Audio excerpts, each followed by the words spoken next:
And I'm doing everything in my power to be the best in the world and be the best in the world for my Lord and Savior Jesus Christ. Candido HDR. What's up, guys? It's Johnny Candido of Candido Training HQ. It's been a while since I've done that, hasn't it? Today we are going to talk about one of my favorite squat variations. This is something I've been doing for around 7 years now, and I have not made a dedicated video just on this topic. That is the high bar constant tension squat. Now, this has been a lift that I've done all the way up until squatting 625 pounds low bar. I found that high bar constant tension is an amazing variation building up to that. I would do 390 for 10. I remember that was my 10 rep max at one point, then 405 for 10. Then I finally hit 425 for 10, and that's when my strength started getting to that next level. And then finally, my best set ever of 10 was 440 pounds. And I hit that, and I probably honestly could have hit 12 reps if I really had to. And finally now, more recently, I just hit 485 for a set of 8, which was super heavy for me, and that's something I'm very proud of because this is a hard variation to really be able to hit that much load with. So I want to talk about not only how to do this lift and why you should do this lift, but also who should do this lift and who should not, because no variation is for everyone. You don't have to do any variation. However, every variation is worth a shot. Almost every variation.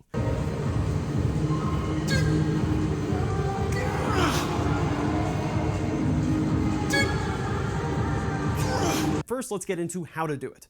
The main point here is to simply squat high bar with your belt, with your knee sleeves, do everything else exactly normally, and I'll go over later why that's actually very, very critical, and just cut the final 15 to 5% of the range of motion.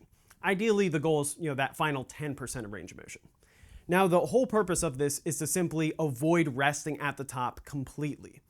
And so you're not actually cutting the range of motion so significantly that it's forcing you to use dramatically less load. Keep in mind, I hit 440 for 10. I mean, I hit 200 kilos for a set of 10 with the potential 12 reps. So this is a very direct transference. And actually, my low bar squat at the time was 600 flat. So I was basically able to use like 80%, which is actually a pretty insane ratio. And the second point, this is a more nuanced one, is to make sure that you're breathing more actively in between reps before you necessarily have to.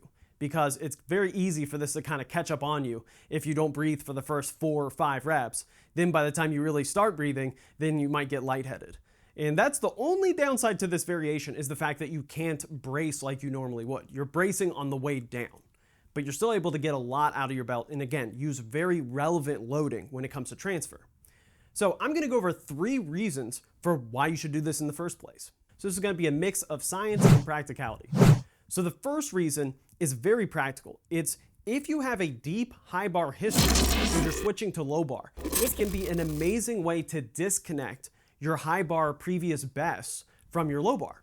And this can be really important mentally, because a lot of times when you're really strong high bar, especially on higher rep work, for example, with myself, when I did that 440 for 10, I don't think my best low bar squat was even, maybe 480 for 10. So high bar without constant tension, I probably could have done more. I probably could have done 485, maybe 490 for 10 high bar. So if I did that, I'd be very tempted to be like, wait a second, maybe I should go back to this mid-cycle. And you also have to think about, when you're in a training cycle, your primary lift is the one that has the primary stress. So it's going to be the one that's going to have those lower low points if you are, let's say, feeling a little bit more fatigued than usual. And your secondary lift's always going to be just a little bit fresher in the context of a full training cycle. And if you are doing a lift where you're really strong at, it can be tempting to just move on back to it. So this really makes it very clear to just, okay, let's leave high bar in the past. This is actually why I initially gave it a shot. So I could leave high bar in the past, but still get the upsides of the fact that I am a very natural high bar squatter and get that transference that's still phenomenal for my low bar squat. The second use case is if you're just simply a high bar squatter as your primary lift. This can be a phenomenal variation, because when you are a high bar squatter, it is actually pretty hard to find really, really good variations. Sometimes the front squat doesn't have enough load. You can do much more weight on this than a front squat. And then some other variations like tempo squats or other lifts like that, sleeveless, beltless, they can not really be quite as effective. In my subjective experience, I found that even with low bar squatters, slow eccentric squats just tend to be very ineffective, to be honest. They were just correlated with more negative training cycles over a lot of clients over a really long period of time, I found. Whereas what I do now and often recommend is high bar constant tension, regular high bar squat, and then low bar pause squat. Those all three tend to work very effectively in just rotating those three throughout the year. Now, the second big reason as to why you should give this a shot is one thing I've found is it's extremely good at forcing you to push RPE hard. If you're someone who has a habit of undershooting RPE, this is an amazing tool because you could actually make a case that this is objectively more consistent than a regular squat because you're normalizing the amount of rest that you're going to take at the top, which is effectively no rest. Because one of the issues that can happen is if you, let's say you do a 3x8 at RP7 on the last set of high bar squats, and then the next week, this is how sometimes I program when you're trying to push pretty hard, then just add 2 reps. Do a 3x10 with the same load with an RPE 8.5 cap, and now with higher excitement, and try to hit that exact same weight from a 3x8 to then a 3x10. Now, problem sometimes that happens is when you're a high bar squatter or any style squatting, is you can just start to take more rest at the top. So this is something where you see it in Ripito.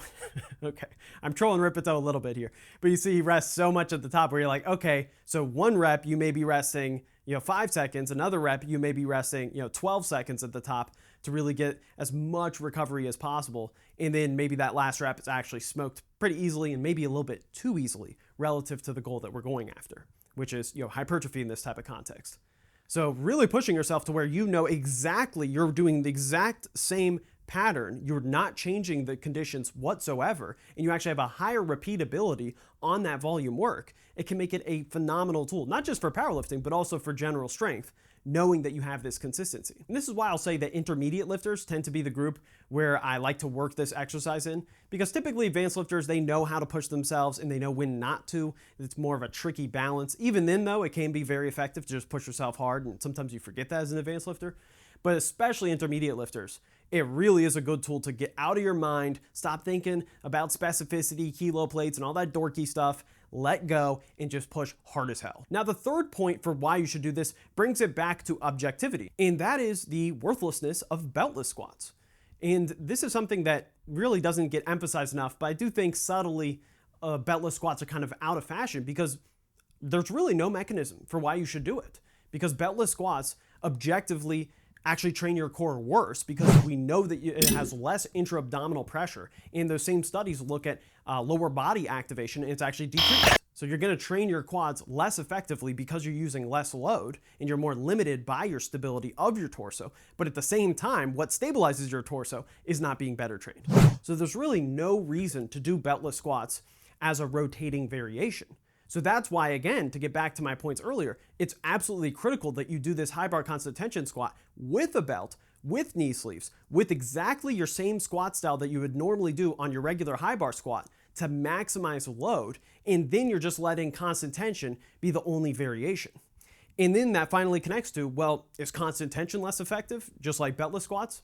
And the answer to that is no. We actually know pretty clearly, I would say, from the overall aggregate of studies. Again, I think statistics are basically fake, but if people are going to cite them, I'm happy to cite them when they buttress my argument. That it's not less effective. In fact, there was actually a really interesting study looking at leg extensions, and that saw very minor advantage towards constant tension. We don't really count that because it's low sample size, not even remotely close to statistical significance, all of that. However, there was one study on skull crushers that actually did find that constant tension did lead to notably better progress, and it was theorized that actually was measured that it was due to hypoxia, or at least correlated to hypoxia, and basically a lack of oxygen going to the muscles. Now, when we look at things in totality, most studies are, they don't really have a clear conclusion. For example, there actually was one on squats. Unfortunately, it compared 3-second eccentric, 3-second ascent tempo squats with constant tension, which is, in my opinion, too many variations all at once, and it caused them to use like 50% load, and this is to failure. So I honestly can't imagine someone actually going to failure with all of those variations while also bracing effectively and like really having their mind in it. We made it up. We made this one up. It's a made-up tale. It's a total fabrication. It never happened. They compared that to 80% 1 rep max and just going to failure on regular squats, and there was no statistical significance there either.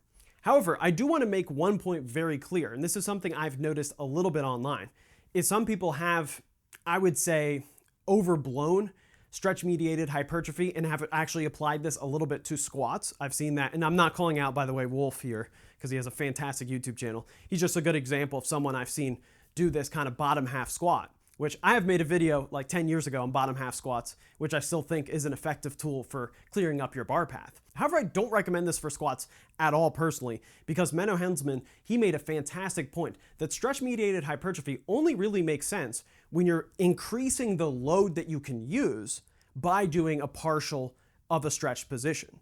So a great example is the leg extension. I've mentioned earlier that the leg extension with just having constant tension but still going through the full range of motion didn't have a significant difference versus the regular one, which is actually good news for us, remember, because it shows we can do either way. But when it came to actually comparing the bottom half of the range of motion versus a full range of motion, there's actually significantly greater growth. It was actually around double greater growth for doing the partial range of motion versus doing a full range of motion leg extension. And again, the only reason for that is because you're actually able to use more load with that partial range of motion on the leg extension, and on the squat, you're not. On the squat, the more you cut that range of motion, as far as really cutting it to like just a bottom half squat, now you're gonna start to cut down significantly in the load used, and I think the theoretical benefits really start to go away. So all of those reasons, in my opinion, make it more effective for someone like myself than a front squat ever would be. I think the best comparison as far as where this would be in the context of your training is it'd be very similar to an SSB squat.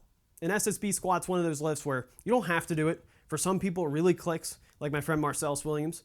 I will say for longer limbed lifters, likely an SSB squat clicks, whereas for shorter femur lifters, more naturally built to squat, I think that's where the high bar constant tension squat really can take off. I have actually used it in meet prep cycles, which is actually pretty abnormal because it's just that effective for me. And that's also one of the most important things, is I have seen this work for so many clients to where I'm very confident that this is an effective movement in practice. So all the science and all of that, it's important just to clear up whether there's an objective downside or not, and really use process of elimination more than anything. Like I said, avoiding just the bottom half squat, for example. But when it comes to it, it's, it matters what happens in the gym, right? So the main reason for I'd use this is either to have varying reps to go 3x8, 3x10, then back to 3x8. And then sometimes I have a 3x5 with the weight you're gonna do for a 10 rep max. And then that following week, go for that 10 rep max. Now that's if you're really kind of varying things, and that's a fun way of doing it. However, if you do want to have a strict block, I actually have this in my Candido Forever program. In the 3 rep max phase, there's a focus on deadlift volume, and then the variation is the high bar constant tension squat with a top set of 8 and then back off percentage sets, and just keeps the 3x8 for 4 straight weeks, and then the 5th week is essentially a taper down / deload. So that's also a very effective way to where you can still push heavy triples on the primary squat, low bar, and then effectively you switch to doubles or singles on the competition squat while swapping out that high bar constant tension squat with regular high bar squats for 6 rep sets, and then perhaps end all the way down to 4 rep sets. That's a fantastic way to use it. Now finally, before I end this video, I do want to go over who should not do it.